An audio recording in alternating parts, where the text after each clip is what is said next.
everybody. Welcome to room 227, West Claremont High School. I'm Mr. Grippa, your anatomy teacher, and today we're going to be going over the final cat organ lab practical and all of the organs that will be on your list for that practical. So, warning right now, there will be some graphic cat dissection footage coming up, so just keep that in mind as you continue. All right, let's go ahead and get started here. We are going to begin with the internal organs of the cat. I'll get my list set out here and make sure I don't forget anything. Okay, so we'll start with this little girl here. We'll start at the top and work our way down. So on your list, you are going to see the trachea. Make sure we're on camera here. All right, so this is the trachea, this tube that comes down through the throat right here and sitting up on top of the trachea. You can see the larynx. You see where the cartilage gets thicker. You have this darker color. So we can see the cartilaginous rings that are in the trachea. And then here you see this darker part up on top. And that is the larynx or voice box for the cat. I guess you could call it the meow box for the cat. The trachea comes on down and will branch inside here and go to the bronchial tubes, which will go into the right and left lungs. So this is a lung, and the other side is a lung right here, both with multiple lobes. Centered in between the lungs, we have the heart, which is a much smaller version of what we've seen before in the sheep heart in one of the other videos. So that should be pretty easy to identify. And on this cat, we've removed the pericardium, which is this protective lining right here. So some of the cats still have the pericardium intact. This cat, we've removed the pericardium so we can get a better look at the heart. While we're up here, I'll take the scalpel and I will trim some of this tissue back so that we can see the nice pretty blue vena cava. All right, so we have, maybe the GoPro's got a good look at that one right there. So the vena cava is this superior vena cava, would be this large blue tube right here. All right, so we'll tip it to this camera, make sure we get a good look. That would be this blue tube right here. And while we're talking about vena cava, let's come down here to the bottom, and we will find the inferior vena cava, which would be the big blue tube directly underneath the heart down in here. Let me turn this so I can see the screen a little better. There we go. All right. So, review real quick. Got trachea, larynx, superior vena cava, inferior vena cava, heart, and the lungs. The other major blood vessel that we have to identify is the aorta, and the easiest place to see the aorta is to pull the lung back, and it will be this big tube running right down the spine right here, and it is an artery, so it will be dyed pink. You can see some of the pink dye here. You can also see a lot of the pink dye going away from or leaving the aorta and heading towards the spine. So the reason this isn't very pink is because the aorta is a very thick-walled artery, and it's hard for that pink color to shine through because of how thick the artery wall is. Down here, the muscle that controls breathing will be the diaphragm, and that's going to be this guy right here. It's in between the heart, lungs, and the liver, and this is the muscle wall right here, the diaphragm. Again, part of the respiratory system that controls breathing.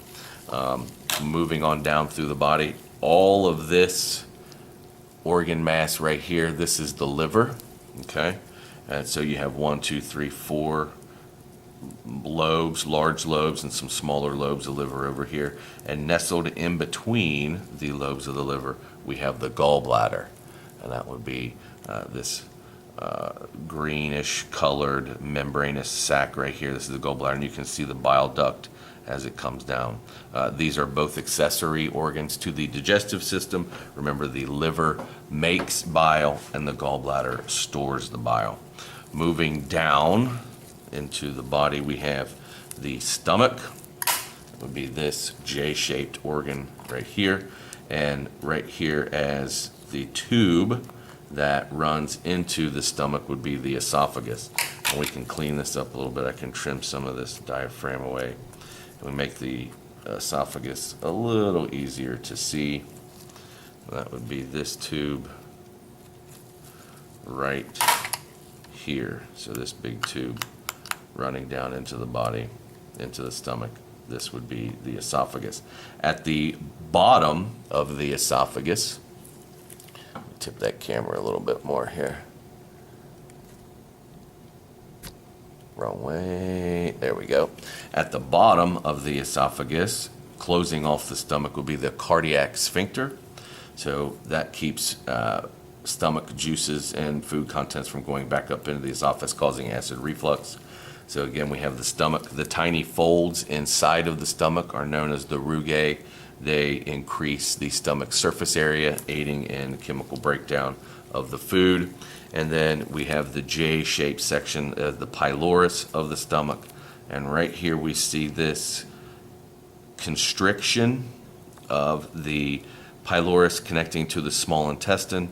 So this would be the pyloric sphincter, keeping food in the stomach before it's ready to be moved on to the small intestine for absorption.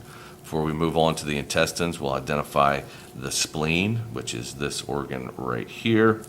And underneath the stomach, this mass of tissue that goes from the spleen underneath the stomach, and then we'll make a turn and we'll tuck in the very beginning of the small intestine right here. This material lined in the mesentery is the pancreas.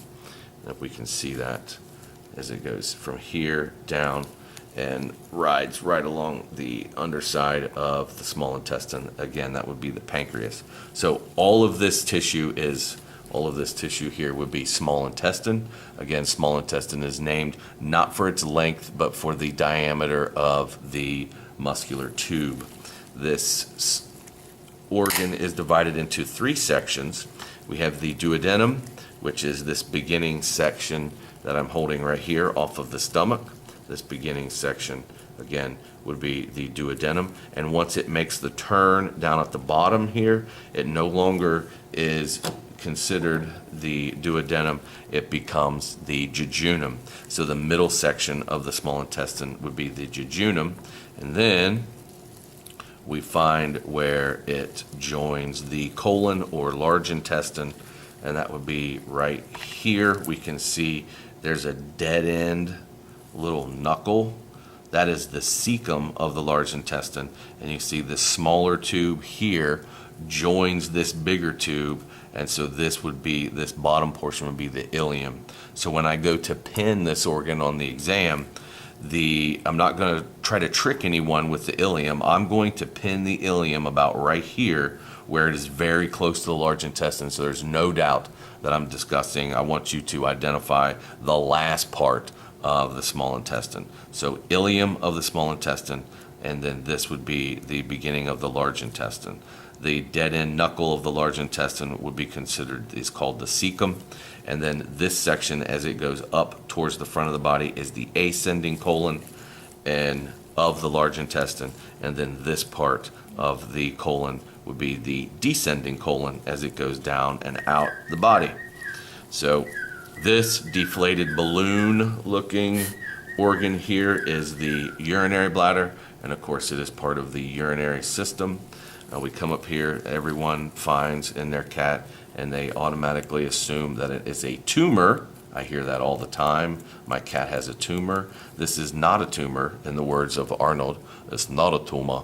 This is a kidney, and you'll find one just like it over here on this side. Here's another one. That is a kidney. And again, those are part of the urinary system. So you have the two kidneys. All right. So let's take a quick look at the list and see what we are missing, if anything. Mesentery, that's one. So the mesentery is all of this transparent membrane right here that holds all of the small intestine together. So you can see my fingertip, hopefully there. All of this membrane is the mesentery, and it holds all of the intestines in place. That will be another one. So when I go to pin that one, it'll be tricky because the pin will go right through it as I am anchoring the pin into a different body part. So remember, when I'm looking for something, I will give you the direction that the first thing the pin goes through is what I'm after. So if I pin right through here, I'm looking for the mesentery. Even though the pin may stick into a different organ to keep it still, that's what I'm looking for. Okay.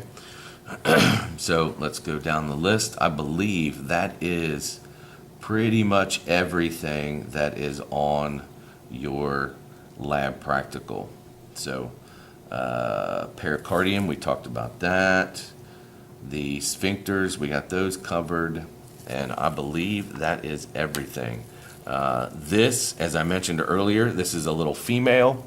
And we know it's a female as we look internally, we can see the uterus. So this little tube right here is one side. A cat has what's called a horned uterus because it forks kind of like horns on an antelope or a gazelle.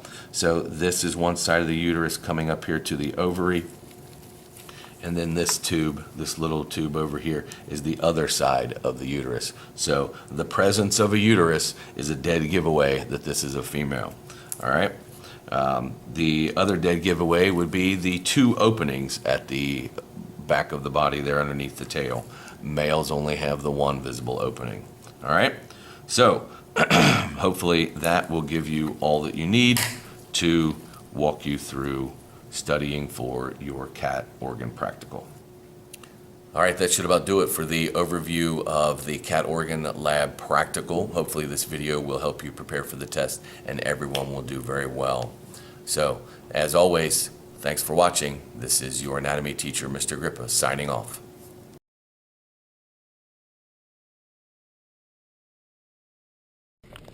"50 years, so you think I'm going to make it to 99 years old?" Is this recording? I don't. Yeah, it's recording. Yeah, you're going to be great cameraman. And so I'm out there shooting, and he and my son, 8th grade or freshman year, whatever, was watching me shoot this. Hey guys. Wait, is it recording? Yeah. When the zombie apocalypse hits, I'm going to make you captain of the zombie hunting team. Wait. There's Jacob. So, so he goes, "Hey, I'm going to be..." Say hey, guys. So Hey, guys. and then as you heard, So, yeah. and so this is where this... I'm in 90 class right All right, hit play. We're hitting play now. Captain of the zombie apocalypse. We're going strong, but that definitely would be the left hemisphere, don't you think? Yeah, the brain. That would not. I have to do some brain.